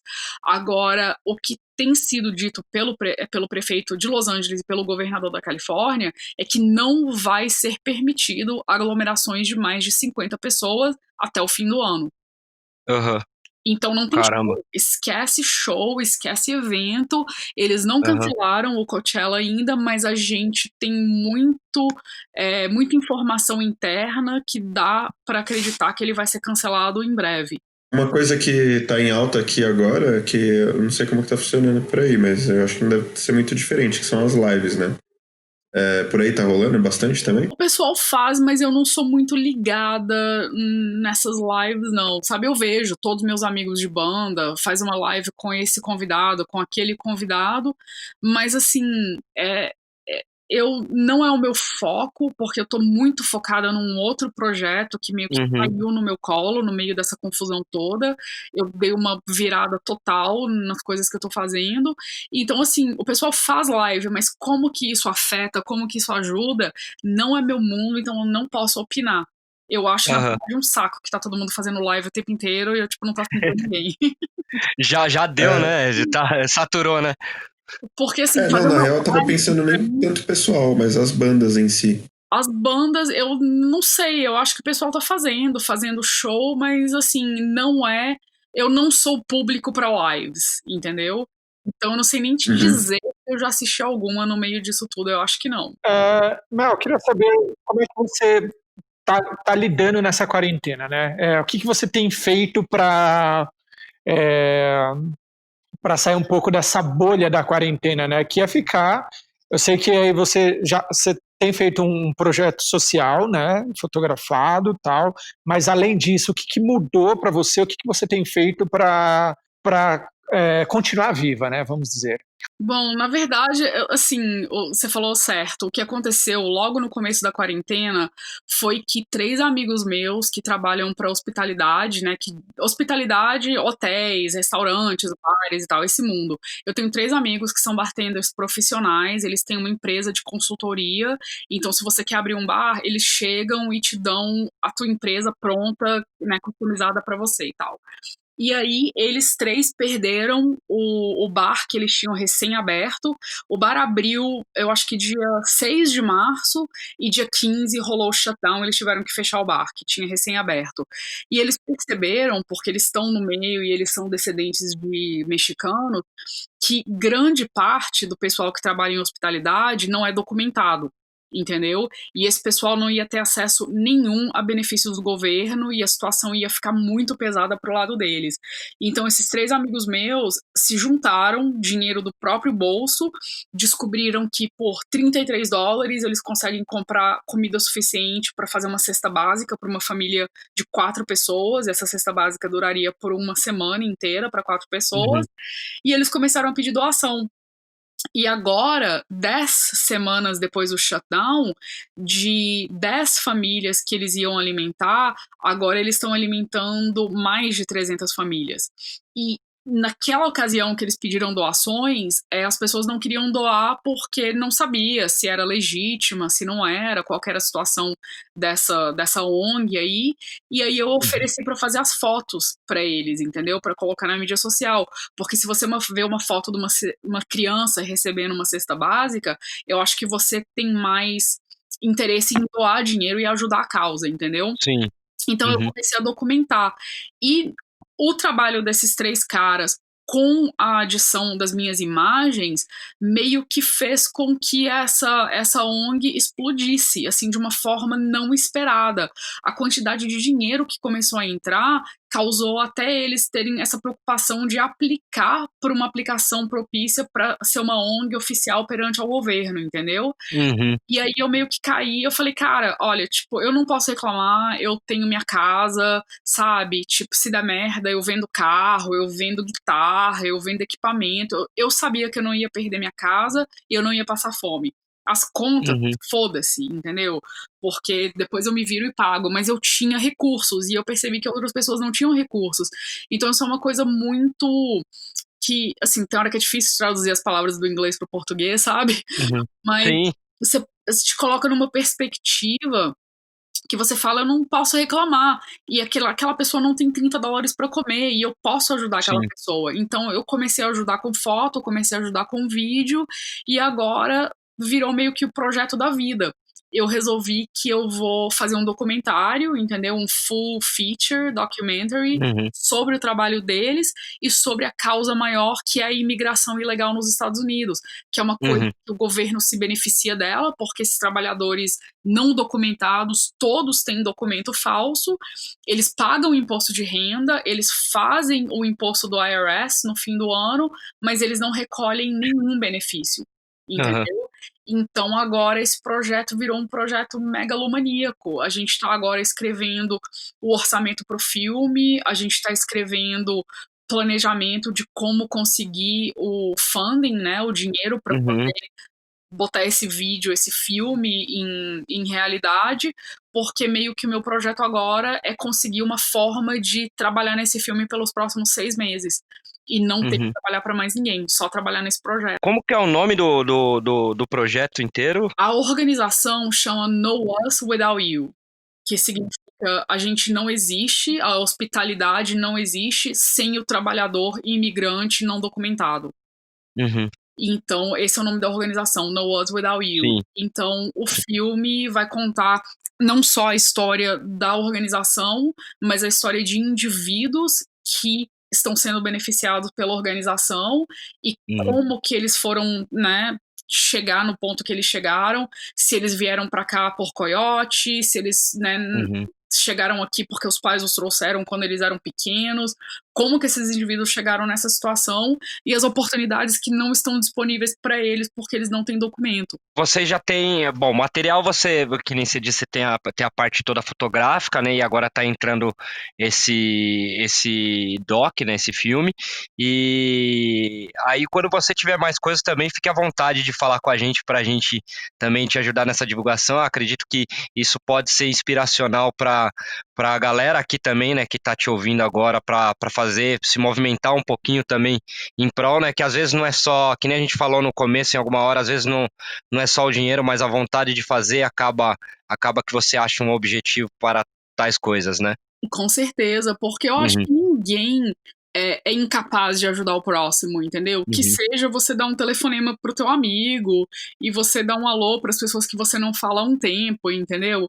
E eu acho que esse tempo eu ia ficar em casa e que eu ia poder, sabe, sei lá, brincar de quebra-cabeça, malhar todos os dias, fazer umas comidas legais, e eu achei que ia ser um negócio introspectivo, mas eu me vi naquela situação que eu vi que eles iam se beneficiar do meu trabalho e eu tenho mania de me meter em tudo, entendeu? E meio que bem pelo mal, tem hora que dá certo. E eu me meti, eles não queriam fotos, eles não queriam envolver ninguém, eles não queriam expor esses imigrantes, porque na real a gente trabalhando e mostrando pode afetar negativamente a segurança dessas pessoas, entendeu? Sim, Só sim. que como o uso de máscaras ficou mandatório, foi uma coisa muito fácil de estar fotografando e filmando todo mundo sem ter que borrar a cara das pessoas, porque se você vai pegar aquele blur na cara das pessoas, agora parece que eles são criminosos, e eles não são criminosos. Eles só estão procurando uma coisa melhor pra vida deles em si, né? Exatamente. Então, assim, voltando à sua pergunta, não tô escapando da sua pergunta, não.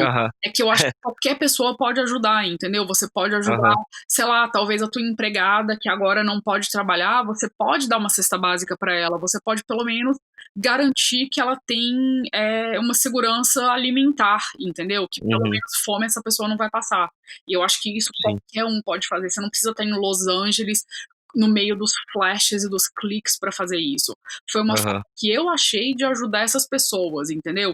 Tanto é que agora a gente já saiu no LA Times 5 vezes, a gente saiu em todos os canais de televisão e todos os canais de televisão usaram a minha footage para contar a história, o que para mim é bem legal.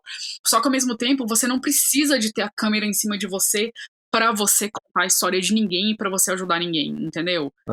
Essa é a minha arma, entendeu? Essa é a minha é o que eu posso fazer e o que eu tô fazendo, mas eu acho que qualquer pessoa pode ajudar o próximo. Você não tem que estar, sabe, na frente da câmera pra fazer nada pra ninguém. De novo, aquele tema, né, cara? Quando você faz as paradas com carinho, enfim, você acaba ajudando o próximo, né? Ela poderia muito bem estar na casa dela, malhando, fazendo qualquer outra coisa. Falou, pô, meu, vou pra rua, pô, a minha única arma é a arma entre parênteses, né?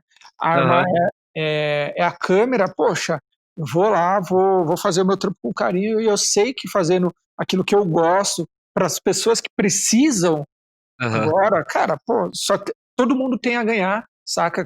E eu acredito muito, viu, Mel, que tipo, lá na frente, né, é uma parada que você tá plantando, sabe? E lá na frente você colhe isso, saca? Como qualquer trampo, né, desde a adolescência que você começou a fazer algumas coisinhas por amor e tal, e hoje você colheu, é a mesma coisa agora, saca? Você tá fazendo uma parada que lá na frente você vai colher, saca? Acho que isso é muito massa.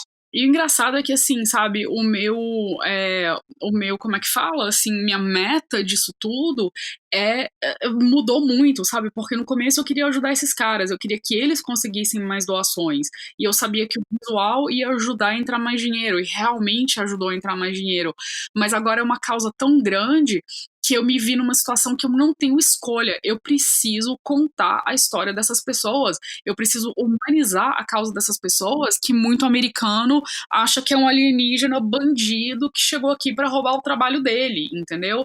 Essas pessoas estão sendo abusadas, elas estão sendo respeitadas. E ao mesmo tempo a gente está num estado, porque a Califórnia não só é a quinta economia do mundo, a gente está na mão de governadores muito responsáveis, entendeu? O nosso governador, o Gavin Newsom, e o prefeito de Los Angeles são pessoas que estão muito conectadas com a comunidade latina. O prefeito de Los Angeles fala espanhol. Todo press conference que ele faz em inglês, depois ele faz em espanhol. Isso é muito importante para a Califórnia. Caramba, que da hora. E isso você não vê lá fora, entendeu? Então isso está sendo muito legal e essas pessoas estão na minha lista de pessoas entrevistadas, assim, meio que virou uma coisa que eu não posso não fazer. Essa história precisa ser contada e tem que ser contada por mim, nesse momento, usando a ONG com qual eu trabalho como base para tudo que está acontecendo ao redor. Assim, é só uma parte pequena do que acontece no país todo, mas aqui especificamente. É uma ponta de um iceberg, né? Com certeza. E assim, voltando, eu tenho que fazer um ponto específico aqui, sabe? Assim, de deixar uma mensagem para todo mundo. Eu acho que a mensagem é: você sim pode ajudar o próximo e comece por usar a máscara quando você sai de casa. É simples. Sim. Exato. Coisa tão simples, né? Nunca foi tão fácil como diriam alguns, nunca foi tão fácil, entre aspas, né? Você conseguir ajudar o próximo, né? Só colocando uma máscara, né? E ficando um pouco em casa, né? Não faz nada, não entendeu? Não sei, absolutamente necessário, porque eu acho que, sabe, nesse mundo dividido,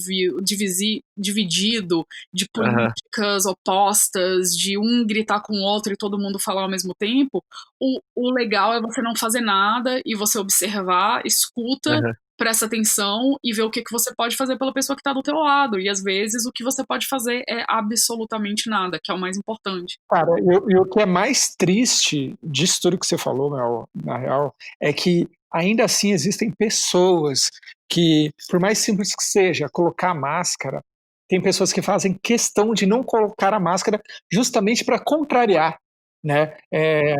Esses dias eu vi aí um vídeo de um cara entrando numa farmácia, não sei se vocês viram, e esse cara simplesmente não queria colocar máscara, e o pessoal da farmácia falando, pô, você precisa colocar a máscara para entrar. Ele, não preciso colocar, eu só quero comprar meu remédio, não sei o quê. Aí o pessoal da farmácia deu a máscara para ele, o que ele fez? Ele colocou a máscara em cima da cabeça. Ele falou, pronto, coloquei a máscara, tá bom para vocês? Nossa senhora, meu Deus do céu. Né? Aí, cara, é revoltante, né? A gente começa a pensar em tanta coisa, assim, enfim, se a gente fosse entrar rapidamente, assim, né? Se a gente fosse entrar num outro tema, assim, né? Sobre o porte de arma, né? Que o nosso presidente quer, tá? Você entra nesse assunto, cara, imagina agora, tipo assim, um cliente que está lá tentando se defender e aí o outro cliente que quer causar, né? O que você acha que dá numa situação dessa, sabe? Nessa situação de pandemia, de guerra entre pessoas, enfim, né? Então, é isso que você falou, Mel. Às vezes uma coisa tão simples, tão básica, né? Que é você cuidar de você e ao mesmo tempo, mais do que tudo, cuidar do próximo. Às vezes tem pessoas que querem contrariar, né? Contrariar, né? E não querem seguir, saca, velho? Então isso é triste. Não, desculpa, mas assim, eu acho que o problema é a liderança, entendeu? Porque se você tem um presidente que dá a mensagem errada da forma que os meus dois países têm, tanto no Brasil como aqui, eu só espero o pior, entendeu? Se o cara que tá no poder, ele tá abaixando, não tem diplomacia, não tem classe, não tem respeito, sabe? E ele se recusa a usar máscara. Assim, pelo menos o Bolsonaro no Brasil, até pelo que eu vi, ele chegou até a usar algumas vezes. Mas o presidente se recusa. Ele é um cara cheio de vaidades e ele não usa máscara, ele não usa nem óculos. Ele precisa de óculos, mas ele nem óculos ele usa. Ele se recusa a aparecer na frente das câmeras de óculos. Então, é uma maluquice, é uma bizarrice. Você fala, cara, eu achava que a essa altura do campeonato a gente já tá muito mais avançado, sabe? Assim, tipo, socialmente, mas não é a verdade. Então, cabe a nós, cidadãos, tipo, sabe, sãos e do bem, a tomar essas decisões, porque o estabelecimento tem as normas, mas aí chega o cara e se recusa porque ele é americano e ele vai manter o direito da liberdade dele fazer o que ele quer. E ele acha que o governo não tem direito. Aqui nos Estados Unidos, a grande frase é você falar que o governo te obrigar a usar máscara é anticonstitucional. Tudo é anticonstitucional. Fala, velho, se você ler a Constituição, o governo tem direito sim de mandar você fazer o que o governo acha melhor pelo bem maior da sociedade. Então cala tua boca, mete a máscara ou não sai de casa. Mas não, ele acha que... Sabe? O americano tem isso muito forte, né? De ter o seu direito de decisão ser único, né? Vou manter a minha liberdade. Então vai se fuder, velho, sabe? Paciência. Então sai aí e vê o que acontece contigo, né? O problema nem é isso. O problema é que ele pode causar para as outras pessoas. Não, exato. O problema é esse, né? Mas eu acho que esse assunto é um assunto para mais 3, assim, podcasts depois, porque é um assunto muito complicado, sabe? Com certeza. Com certeza. Até assim, a gente tá com mais ou menos com 1h33 e 27, 28, 29 e 31. Assim, pra gente já começar a se enveredar pro final, antes da gente fazer, eu, o Gui e o Caio, as nossas considerações, Mel, eu queria que, primeiramente, em nome de todos e em nome do Joãozinho, que não pôde estar aqui nesse momento, eu queria, primeiramente, agradecer você por essa disponibilidade aí. Eu sei que aí o sol tá bom para pegar uma piscina da boa aí, né? Tá calor pra caramba, mas eu queria que você deixasse aí, uma mensagem pra galera que tá te ouvindo e quer entrar, né, na área da fotografia, né, quer fazer acontecer, qual que é a dica que você dá, ou qual a frase motivacional, né, que você deixa para essa pessoa que tem uma super vontade, mas ainda não achou o pote de ouro, né? Pois é, eu acho que eu diria o seguinte: primeiro usa máscara para sair de casa, bonitinho, Uhum. tá? Respeita o próximo. E eu acho que o importante é você não parar, entendeu? Se descobre as ferramentas que estão disponíveis para você, acessa as pessoas, porque as pessoas legais, as pessoas. Pode ser até que um profissional não tenha tempo de te responder, mas ache as suas referências. Tenta, hoje em dia a gente pode entrar em contato com a pessoa que fez o trabalho que a gente gosta. Talvez seja difícil você acessar uma banda e pedir para você fotografar aquela banda, mas entre em contato com fotógrafos, com videomakers, assiste, né, aulas online, faça perguntas, não tenha medo e não pare. Porque eu escutei muito não, eu duvidei de muita coisa, mas eu tinha um sexto sentido que eu não conseguia parar de fazer o que eu tô fazendo. E talvez não seja todo mundo que vai ter esse sexto sentido. Então, se é isso que você quer, você não pode parar, você tem que ser persistente e não espera que você vai ser super rico e que vai ter acesso a tudo e vai acontecer facilmente. É difícil pra caramba. E você tem que realmente querer aquilo para poder ter persistência, eu acho. Maravilha, é isso mesmo, né? Ser mais real, né? E persistente. Com certeza. Uhum. E antes de falar com os meninos também, eu queria que você deixasse os seus links, né? A gente vai deixar na descrição, mas se você quiser falar algum específico, seu Instagram, o seu site, para a galera ver o seu trampo, ver tudo que você tem feito, que vai surgir, né? Você pode ficar aberto aí o espaço para você. Tá bom, eu acho que o Instagram mesmo é o melhor. Eu vou até dar uma outra dica. Eu vou te dizer que nos últimos, assim, 5, 6 anos, ou até mais, eu diria, a maioria dos trabalhos que eu consigo são baseados na minha presença de mídia social e o Instagram é um grande peso. Então, acho que o Instagram é super importante ainda. Pode ser que mude, mas nesse momento, grande parte do meu trabalho vem a partir das coisas que eu mostro no Instagram. Então eu acho que ainda é válido, sabe? Assim, é uma Sim. mídia interessante. E meu Instagram é Maravilha. Mel Hummel, Pode falar. mas aí depois vocês escrevem bonitinho. Uhum. Mel Hummel, né? Hummel com H e 2 M's. Maravilha. Então agora eu vou encaminhar para o seu Guilherme Fernandes. Gui, alguma consideração a fazer? Alguma mensagem bonita, motivacional aí para a galera que está super escutando a gente? Bom, primeiramente agradecer a Melzinha aí, né, por ela ter aceito o convite. Cara, é muito massa, assim, a gente ver as histórias dos nossos amigos, né, pessoas, grandes profissionais que se tornaram os nossos amigos, enfim, e ser, tipo, continuar sendo uma influência, né, pra gente. Pô, ouvir a história dela, assim, cara, só me influencia mais ainda, correr atrás das coisas que eu gosto, enfim, fotografar. Pô, Califórnia é um lugar que eu quero muito conhecer, assim que acabar essa pandemia, saca? Porra, eu gosto muito de viajar, então assim, eu me identifico muito nas histórias da Mel, assim, eu acho muito massa. Queria agradecer ela aí por estar dividindo nessas aventuras aí, eu acho que, cara, muita gente que tá ouvindo isso vai se inspirar bastante, assim. Valeu, Melzinha, muito obrigado, viu? Obrigada a vocês todos. Eu esqueci de agradecer. Tô super, super lisonjeada com o convite. É meu primeiro podcast. Eu achei muito legal. E muito legal conversar com vocês, com certeza, gente. Muito obrigada. Maravilha. Caião, suas considerações finais, meu parceiro. Aquela sua voz doce e suave para todo mundo aí ouvir. Aquele golinho de café. Pô, eu queria agradecer. As palavras do Gui foram perfeitas. Foi super motivacional ouvir um pouco da sua história e conhecer. bem diferente. Você pega um nicho muito específico para quem trabalha com audiovisual ligado à música, né? E mesmo assim as outras áreas, né? Seus outros projetos ligados à publicidade e tal. Faltou a gente falar de muita coisa, né? O Feijão tinha falado dos lances, acho que de mergulho, né, Feijão? Sim. Aí Então, fica o convite aberto para Mel aí para um próximo podcast para ela falar só da parte da área esportiva que eu sei que também tem, além do mergulho, tem o snowboarding também, né? Com certeza, a gente gente. já, Quiserem esportes com água em qualquer formato, líquida, congelada, tô dentro.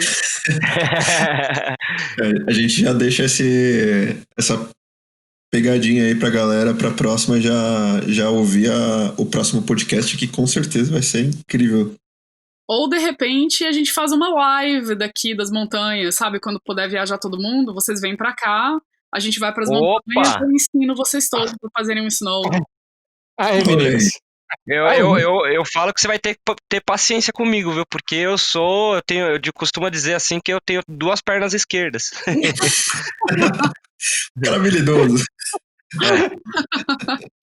Eu sou habilidoso. Se eu chego no Everest lá, eu derrubo o Everest de tanta habilidade que eu tenho.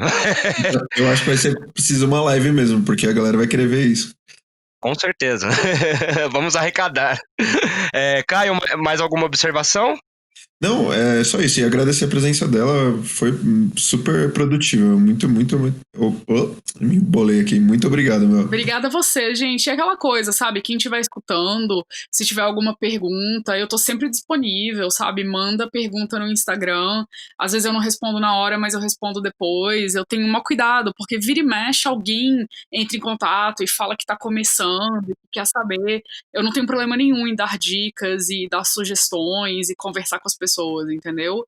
E eu acho legal que hoje em dia você pode entrar em contato com qualquer pessoa e fazer esse tipo de pergunta, porque eu ainda faço isso, sabe? Então eu acho que é legal, assim, quem estiver ouvindo e precisar de alguma coisa, só falar. Esse é um ponto super positivo que a tecnologia trouxe pra gente, né? Com certeza. É isso aí, galera. Então, mais uma vez aí eu vou agradecer todo mundo aí por ter participado, Mel, Gui, Caio.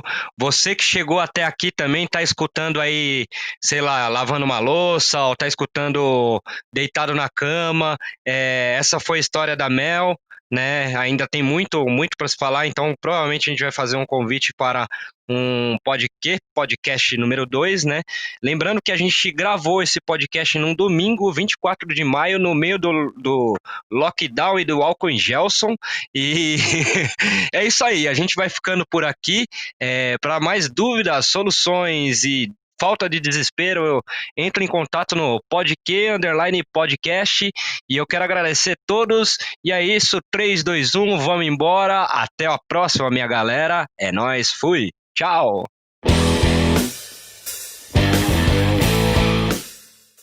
Você acabou de escutar o podcast. Fique ligado que na semana que vem tem mais um convidado ilustre para você. É isso aí, podcast no Spotify e no YouTube. Tchau!